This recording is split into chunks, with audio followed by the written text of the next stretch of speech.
parents. Okay, in this video, I am going to talk about how to successfully implement a responsibility chart system. So, if you're watching this, you've probably purchased my responsibility chart where you can put different chores on the bottom, work for hire, and then write out your daily responsibilities or your children's daily responsibilities, and then add up and track their habits using a point system. And you've probably you've got the cute little thumbtack magnets. And basically, what happens is as they go through their responsibility chart every day, they move the magnet from to do over to done. And then at the end of the day, you add up their total of how many magnets they moved over.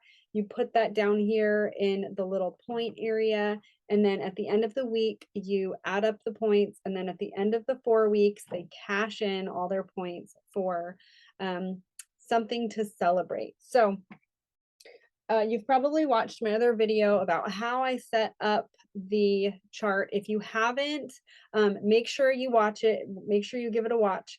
And in this video, we're going to dive into how to really be successful with implementing the system. So the very first thing that I would do is have a family meeting. Okay, you can't just like pull this responsibility chart out of nowhere and just start implementing it. So what I would do is just sit your family down and just say, you know what, guys, we're going to start doing this responsibility chart, and just kind of explain, like you guys are getting older. It's time to learn some responsibilities. Like now that you're older, you get to learn some responsibilities. And I've come up with this really fun way for us to do that and to learn some life skills and develop some new habits around our house. And then you guys can make a list of what their daily responsibilities are. I highly recommend asking your kids, what do you think your responsibilities are every day? What are things that you need to do every day to get ready in the morning, or before we have screens, or before we play? Like if we're going to work before play, like what do we do? What do you think? Get their opinion on the matter. And then when you print out the chore chart and you get it going and you've got it all set up and you write in their responsibilities, they're in the know and it's a part of their idea. So since they helped come up with the idea, they're more apt to do it. So in this family meeting, definitely make sure you're including them in the process and in the decision making. This helps really fill up their power cup and helps them want to be a part of it because they feel like they are a part of it. They're a part of the family, they're part of the team. So when you do these family meetings, I highly recommend making them fun and include maybe a game night afterwards, or get some ice cream out or something like that as you talk about this, just to make it and help them associate it with some fun. So my next tip, and this is one of my favorite things as I'm trying to teach my kids to do something new, is the concept of I do, we do, you do. So what that means is as we're teaching kids something, we can't just say like, go clean your room, because it's generally overwhelming to them. They might not have done it before and they just need some help. And so, what I like to do is when I very first teach them something, I do it.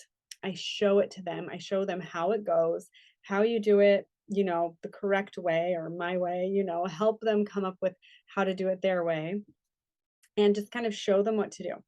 The next time we do it together. Okay. So, in the case of the responsibility chart, it's like, okay, let's go upstairs. We're going to, pick out your outfit, and, I'll get you dressed. The next time it's like, okay, you are going to practice getting dressed, but I'm here to support you. We're going to do this together.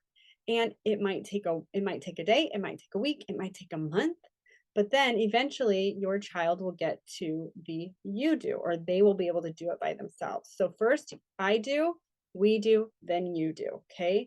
And sometimes the we do takes a long time. So just be prepared to do it with them for a while as they start to develop and learn this skill. And soon you'll be able to encourage them and praise them with, you're doing it. You're doing it all by yourself. You don't even need me now. Like you can get dressed all by yourself. This is amazing. So my next tip is, if you end up taking a break, do not stop, just hop right back in. Okay.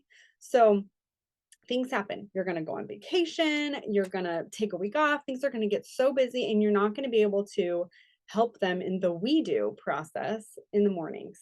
Or, maybe people got sick or whatever it is, there's going to be instances where the plan's not going to plan and it's just kind of funky. Maybe you do it just a little bit. If you're feeling like you're getting off course, you can always go back to step one, have a family meeting, regroup, and say, okay, let's get back into this. Consistency is key when you are instilling new habits in your children. And this is exactly what this responsibility chart is you're learning new habits. Your kids are learning something new. They're learning new responsibilities. It's super exciting. It's challenging. You're there to help them. So just get right back on.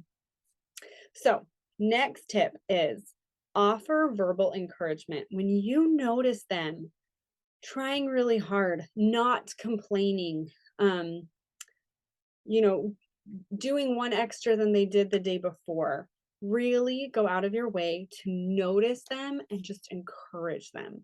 Oh my gosh, you just did that without complaining. Oh my goodness, that's amazing. You did 9 things on your responsibility chart today. That's so awesome. Let's go write the number down together. Just really notice the good. Do not harp on the stuff that they didn't do. Instead, give them that positive reinforcement. And then my next tip is just really celebrate every 4 weeks. So on the chart, you'll see there is this point system here. On the one you have, it says habit tracker, not add up your points. I ended up adjusting that because I was like, I don't want this to become this reward system where it's like, add up your points, let's cash them in, but instead a way to track habits. So every single day, you're going to be, after you count how many magnets got moved over, you'll count, okay, how many out of the 15, and then you'll write that number in on the day. And then you'll add up the points or the number at the end of the week. The great thing and the thing you can point out to your kids is like, say the first week you got like 40 points. The next week you might get 70 points. And the next week after that, you might get 150 or whatever the number is. You can point out to your kids, oh my gosh, look, the first week you started doing this, you got 40 points. The next week you got 70 and the next 150. Oh my gosh, you're getting better and better every single week at learning all of your responsibilities. That's amazing. So really point it out. Then at the end of the 4 weeks, they worked really hard for their 4 weeks. This is a great time to celebrate. And in the package that I gave you when you ordered this off of Etsy came this extra printable that says, let's celebrate. And on that printable, you can come up with any idea to celebrate with your kids. So that might look like bringing the tent inside and camping indoors and just having a fun indoor movie night, camping session with your kids and saying, we are celebrating tonight. I highly recommend using the language, we're going to celebrate learning a new life skill versus if you do this, then you get this, when we use if then language, it kind of doesn't help us with our intrinsic motivation. It's an outrinsic, the words escaping me, but extrinsic. So when we want our kids to be intrinsically motivated, when we are basically getting them to comply because they get a reward, they're not really learning to do these life skills because it's, this important thing for them to learn how to do. But instead, they're doing it because, ooh, I'm going to get a reward. So when it comes to the celebrating, I highly recommend picking things that are not money. So don't say, oh, you get $20 for doing this for however long. I just would not associate this with any sort of an allowance or payment. But what I would do is things that are memory making, where you can have an experience or something like that. So maybe it's a family outing to go buy ice cream at the parlor, or maybe it's, maybe it's having an ice cream sundae shop at home, because that might be a little bit cheaper, or going bowling, or riding your bikes together, or doing something that you just don't normally do that would be considered a celebration. Maybe it's going to Great Wolf Lodge, if they earn or save up a lot of their points. Like for us, we really wanted to get a trampoline, and I was like, this would be a great thing to get and celebrate. And then we could set it up and they can jump and celebrate by jumping, So, um, and it could be just this great reminder, like, you guys worked really hard for that. You learned so many new responsibilities, you developed new habits. And that brings me to my next tip, which is talk to your kids about how they're developing new habits and life skills rather than it just being this day in, day out, mundane, monotonous. These are the things you have to do every single day. Really turn it into something fun and help them realize you are gaining life skills doing this stuff. And also try to make it fun where you can. Fun is such an underutilized tool. Parents, if they could bring in more fun, like by golly, they would get so much more cooperation from their kids. So just because you have this super awesome chart, kids aren't going to comply right away. Again, you've got to do the I do, we do, you do, but also bring some fun into it. So some ideas.